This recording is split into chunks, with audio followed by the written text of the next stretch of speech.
Hello students.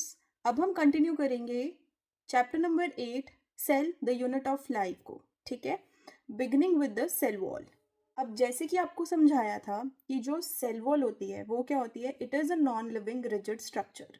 ठीक है, अब आपको मैंने ये चीज़ कल भी बताई थी कि जो हमारी सेल वॉल होती है, ठीक है, ये किस में देखी जाती है, प्लांट्स में और फंजाई में। ठीक है, और प्लाज्मा मेम्ब्रेन जो एक थिन मेम्ब्रेनस कवरिंग होती है वो किसके केस में देखी जाती है, in case of animal cell. ठीक है, ओके। अब सेकंड पॉइंट क्या आता है कि सेल वॉल के फंक्शंस हैं, आपको लर्न करने हैं कि जो आपका सेल वॉल है, सेल वॉल क्या प्रोवाइड करता है, it provides shape to the cell. ठीक है, फर्स्ट पॉइंट। सेकंड पॉइंट क्या है, it protects the cell from mechanical damage and infection. ठीक है, थर्ड पॉइंट क्या है, it helps in cell to cell interaction. और फोर्थ पॉइंट है, it acts as a barrier to undesirable macromolecules. Clear? ठीक है, अब नेक्स्ट क्या है, जो एल्गी होती है ना, एल्गी के पास सेल वॉल होती है, ये हमें भी पता है। ठीक है, अब एल्गी की सेल वॉल को लर्न करने के लिए आपको याद रखना है CGMM। ठीक है, that is cellulose, galactan, mannose, minerals like calcium carbonate. Easy. Algae, cell wall, CGMM। क्या क्या? Cellulose, galactan, mannose, minerals like calcium carbonate. समझ में आई इतनी बात?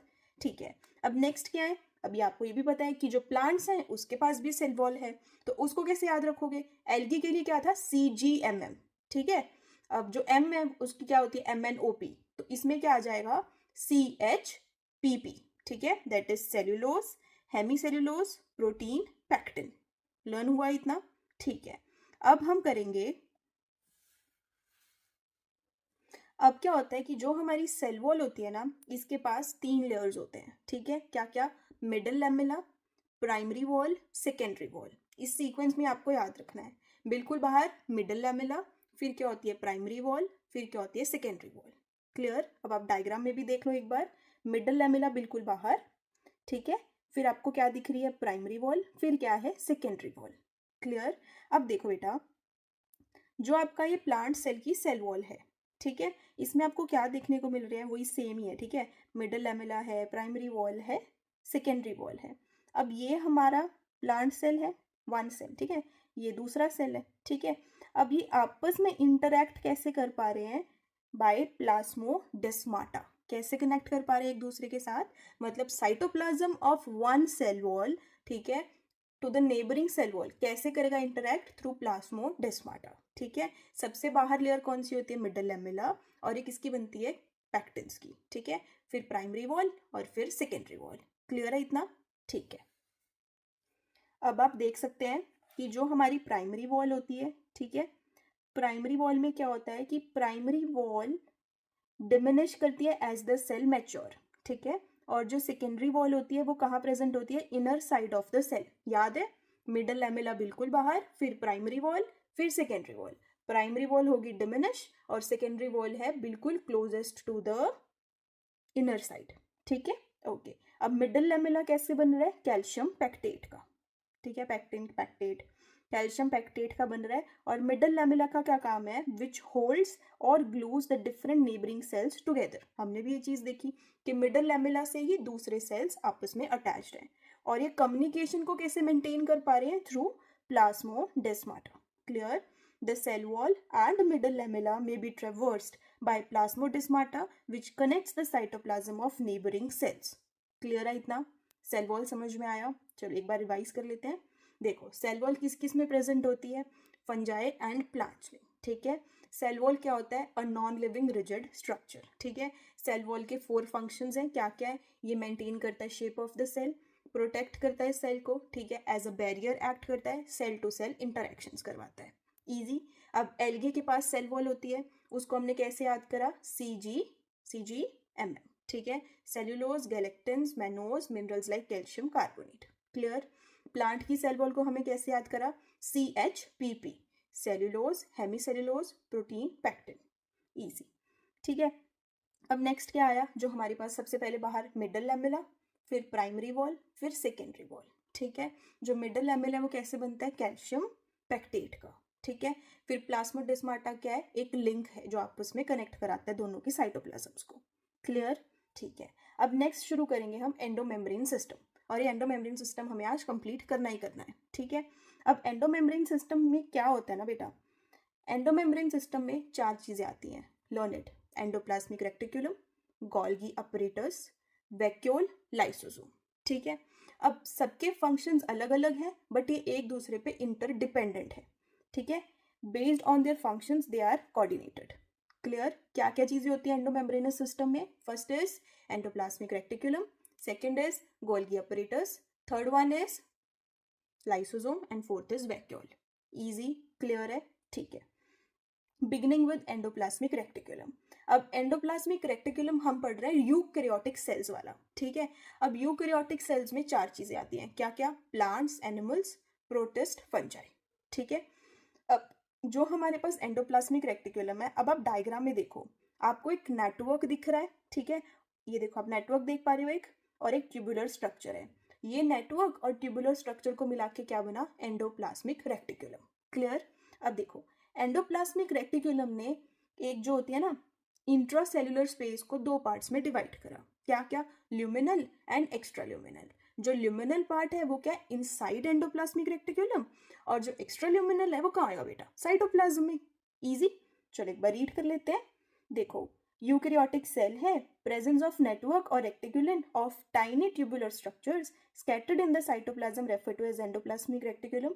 पॉइंट क्लियर हो गया? ये तो इजी है, ठीक है। फिर उसके बाद क्या आ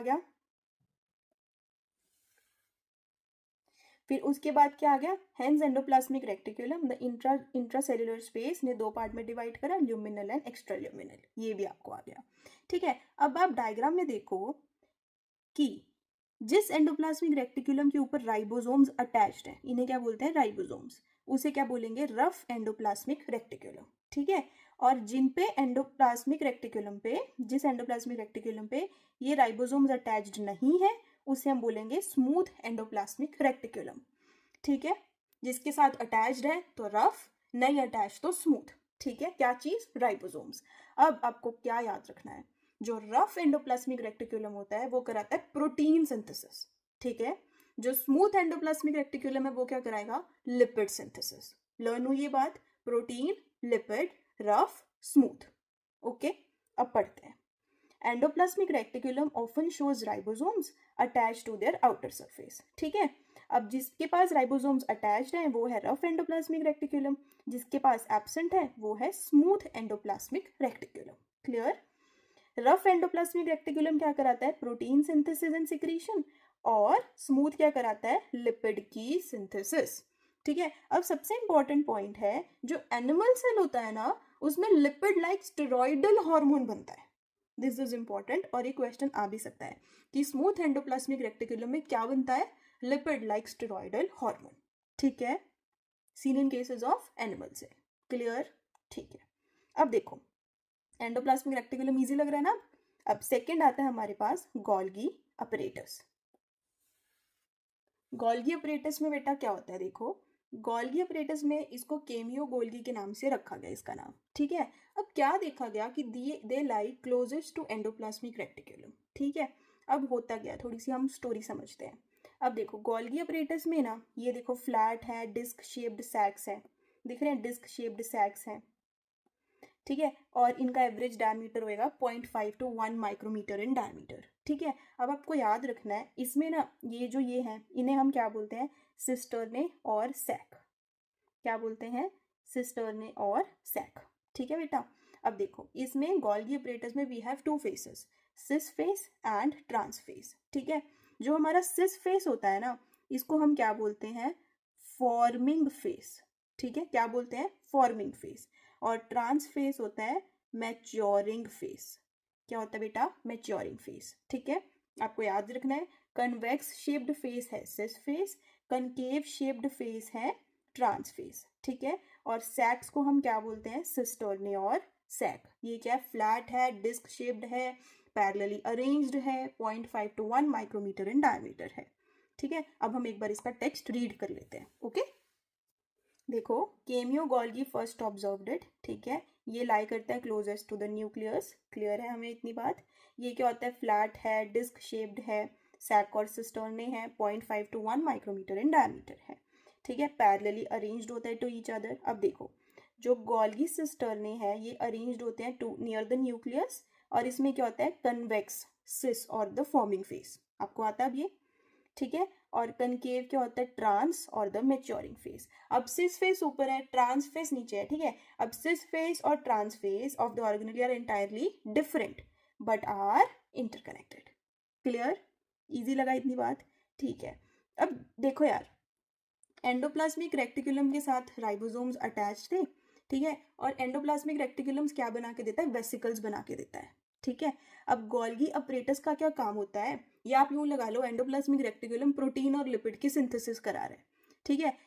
प्रोटीन और लिपिड तो है कि मैंने एक बंदे को गिफ्ट ले लिया कि मुझे गिफ्ट करना है, अब गिफ्ट के ऊपर मुझे पैकेजिंग भी तो करनी पड़ेगी ना, गिफ्ट पेपर चढ़ाना है, तो गोल्गी अपरेटस का क्या काम है, वो गिफ्ट पेपर चढ़ाने का, ठीक है। तो गोल्गी अपरेटस क्या करता है, it acts as a packaging material. अब वो डिपेंड करता है कि वो गिफ्ट उसको विद इन द सेल देना है या आउटसाइड द सेल देना है। तो आप देखो it functions as a packaging material, ठीक है, to be delivered either to the intracellular target और सिक्रीटेड आउटसाइड द सेल। समझ में आ गया कि मुझे परिवार के अंदर ही देना है वो गिफ्ट या बाहर किसी को देना है, वो गोल्गी अपरेटस अपना काम कर लेता है और क्या करता है पैकेजिंग। समझ में आ गया।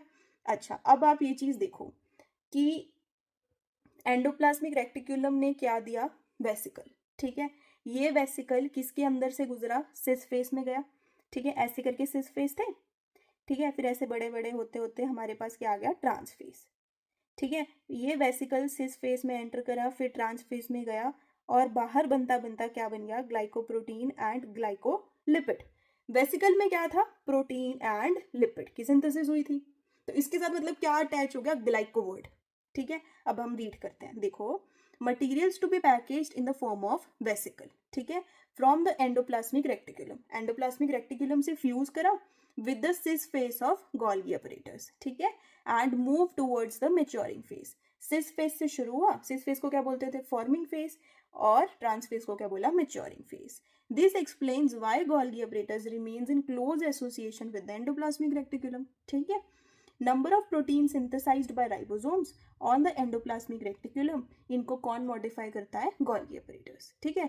राइबोसोम्स क्या करते हैं, वो सिस फेज से गुजरते हैं, फिर कहाँ से जाते हैं, ट्रांस फेज में जाते हैं, ठीक है। अब इसमें किसकी फॉर्मेशन हुई, ग्लाइकोप्रोटीन एंड ग्लाइकोलिपिड्स।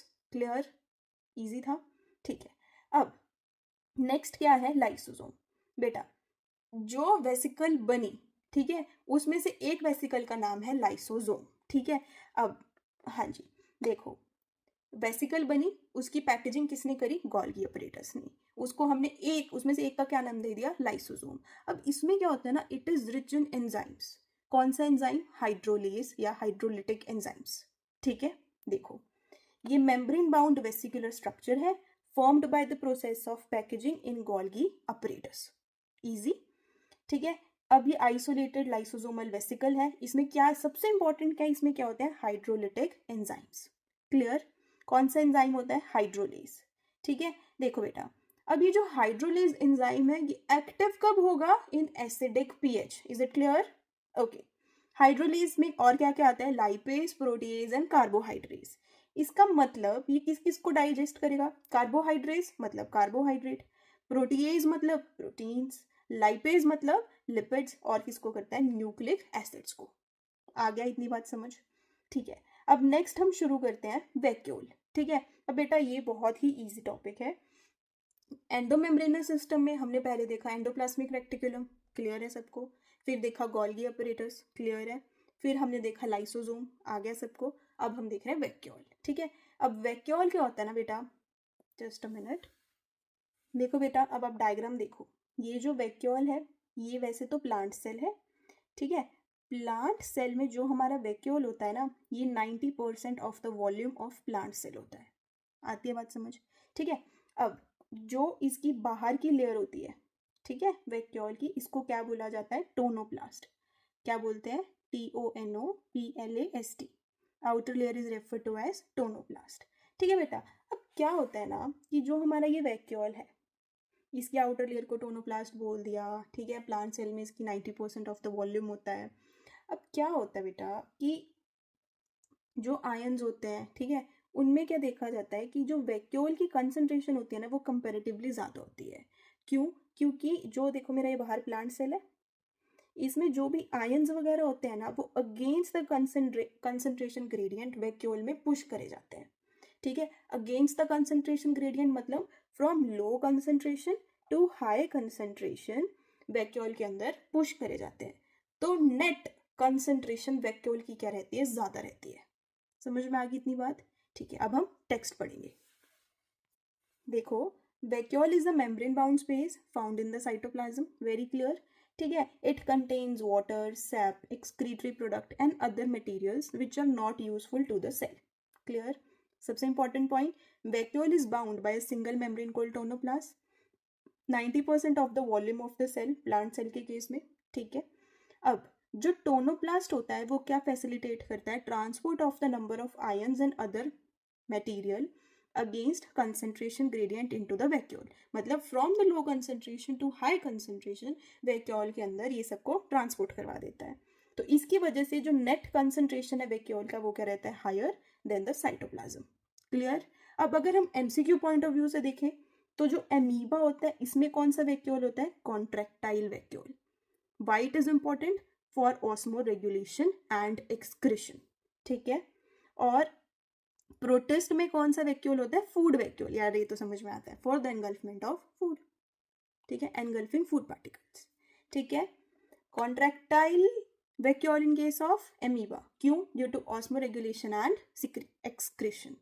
प्रोटिस्ट में क्या होगा? Food vacuole, for digesting food particles या एनगल्फिंग फूड पार्टिकल्स। समझ में आ गया?